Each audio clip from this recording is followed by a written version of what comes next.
అందరికీ జై భీమ్. నేను Rajesh Mahasen. Welcome to Mahasen media. ఈ రాష్ట్రంలో కదా ఈ దేశంలో ఎస్సీల మీద, పేదల మీద, చిన్న కులాల మీద దాడులు ఎప్పటి నుంచో జరుగుతున్నాయి. కానీ ఎస్సీల మీద జరిగిన దాడులకు మాత్రం ఎవడన్నా ఎస్సీ మీద దాడి చేస్తే గతంలో అయితే ఎస్సీ ఎస్టీ అట్రాసిటీ చట్టం ప్రకారం కేసు అవుతుందని భయపడేవారు. తర్వాత దాడి చేసిన తర్వాత అన్నా సరే ఆ కేసుకు భయపడేవారు. దాడి చేసినోడు ఎప్పుడు బయటకు వచ్చి మాట్లాడేవాడు కాదు. కానీ మొట్టమొదటిసారి జగన్మోహన్ రెడ్డి గవర్నమెంట్ వచ్చిన తర్వాత ఎస్సీల మీద దాడులు చేసిన వాళ్ళు, చంపిన వాళ్ళు, శిరోమండనాలు చేసిన వాళ్ళు డైరెక్ట్గా పబ్లిక్ మీటింగ్లో సవాలు ఇస్తున్నారు. డైరెక్ట్గా పబ్లిక్గా ఎస్సీల బతుకుల మీద నీచంగా మాట్లాడుతున్నారండి. ఇంతకుముందు ఎప్పుడూ జరగలేదు. అయితే ఈ వీడియో ద్వారా ఈ రాష్ట్రంలో ఉన్న ఎస్సీలకు మాత్రమే కాదు, ప్రజలందరికీ చెప్తున్నాను. నేను ఇదే రాజకీయాల గురించి పెట్టే వీడియో కాదు. ఇలాగే కంటిన్యూ అయితే కనుక ఈ రాష్ట్రంలో ఎస్సీ అనేవాడిని ఎవడన్నా, లేదా పేదోడు అనేవాడిని ఎవడన్నా ఈ మనిషిలా చూడరు, పశువు కన్నా ఏనంగా చూస్తారండి. అంటే ఇలా చాలా మంది చెప్తా ఉన్నారు. ఎందుకంటే అనంతబాబు సభ అడ్డుకుంటారట, ఆచేస్తారట, సభ పెట్టుకూడదట. ఒక హంతకుడు చంపేశానని ఒప్పుకొని, నేను హత్య చేశానని ఒప్పుకున్న ఒక హంతకుడు ఈరోజు జగన్మోహన్ రెడ్డితో పాటు బస్సులో తిరుగుతున్నాడు.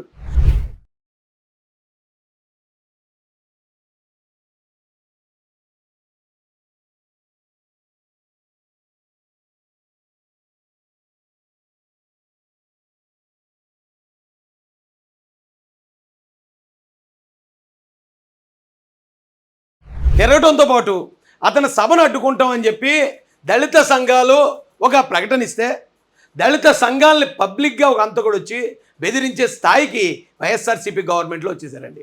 డైరెక్ట్గా హంతకులే, మీ అంతు చూస్తాం, మీరు ఎక్కడ మీటింగ్ పెట్టినా మీ అంతు తేలుస్తాం అంటాడు ఇతను. ఒకసారి మీరు చూడండి.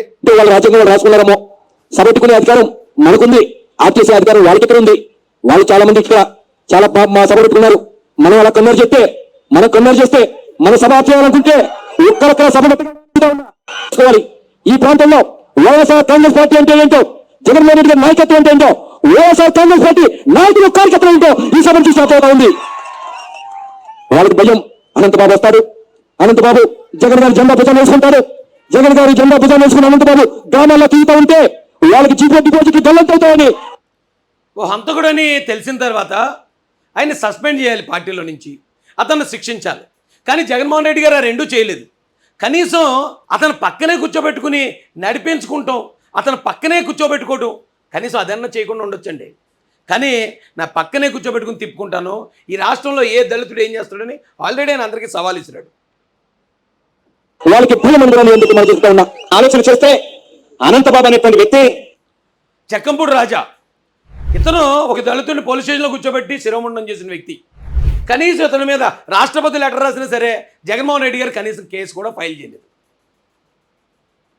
అదృష్టం కొద్ది రాజకీయాల్లో పైకి వచ్చినటువంటి వ్యక్తి కాదు.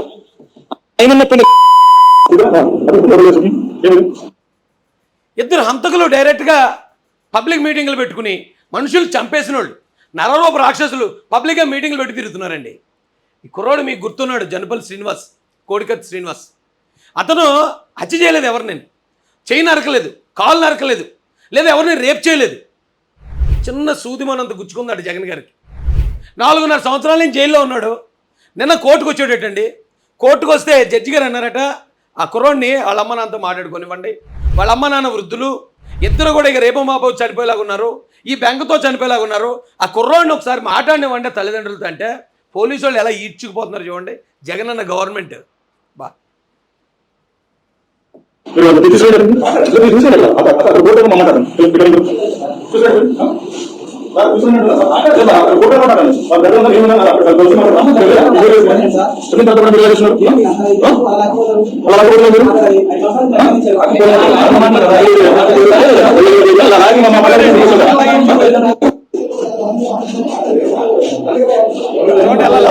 ఎలా ఈడ్చిపోతారు వాళ్ళ తల్లిదండ్రులతో ఒకసారి మాట్లాడుకోమంటే జడ్జి గారు చెప్పినా సరే ఎందుకు వెళ్ళి ఎంత భయపడుతున్నారు? ఒకవేళ కుర్రాడు ఏమన్నా నిజాలు చెప్పేస్తాడేమో, ఆ రోజు నేను కాదు పొడుచుకుంటా జగనన్న పొడుచుకున్నాడని చెప్పేస్తాడేమో, లేకపోతే అసలు నేను పొడలేదు పలానా వాడు పొడిచాడని చెప్పేస్తాడేమో. అందుకే జగన్మోహన్ రెడ్డి గారు ఇప్పటికి ఇంకా కోర్టుకు కూడా వెళ్ళట్లేదండి. ఇంత ఘోరంగా ఉందండి ఆంధ్రప్రదేశ్ పరిస్థితి, దళితుల పరిస్థితి ముఖ్యంగా. నిజంగా ఆంధ్రాలో తెలంగాణలో దళితులకి ఆత్మగౌరవం అనేది ఉంటే ఈసారికి జగన్మోహన్ రెడ్డి అనేవాడిని ఓడించకపోతే దీని అమ్మ ఇంకా మనుషుల లెక్కలో ఉండరు వీళ్ళు.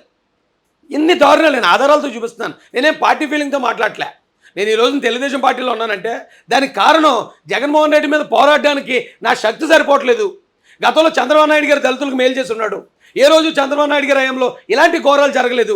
ఆయనకి మనం సపోర్ట్ చేసి ఆయన సపోర్ట్ తీసుకుని జగన్ ఓడించాలని నేను తెలుగుదేశం పార్టీలో చేరాను. కానీ నేను నాకు రాజకీయం తోలంటే నేను మాసని పెట్టినట్టునే ఏదో రాజకీయ పార్టీలో చేరిపోదును, లేదా జగన్మోహన్ రెడ్డిని గెలిపించిన దాంట్లో నేను అదే పార్టీలో ఉండిపోదును, నాకు బాగానే జరుగును. కానీ దారుణాలు చూసే ఈ అమ్మాయి దేటరా బాబు. ఇలాగంటే మన పిల్లలు ఎలా బతకాలి, పిల్లలు ఎలా బతకాలి, మన తర్వాత తరాలకు భద్రత ఏది? ఇళ్లలోకి వచ్చి రేపు చేస్తారు, ఇళ్లలోకి వచ్చి మర్డర్లు చేస్తారు. మనం ఎదిరించకపోతే ఇంత బానిసత్వంలో బతికితే ఏమో మనల్ని ఎవడు కాపాడతాడు ఇంకా?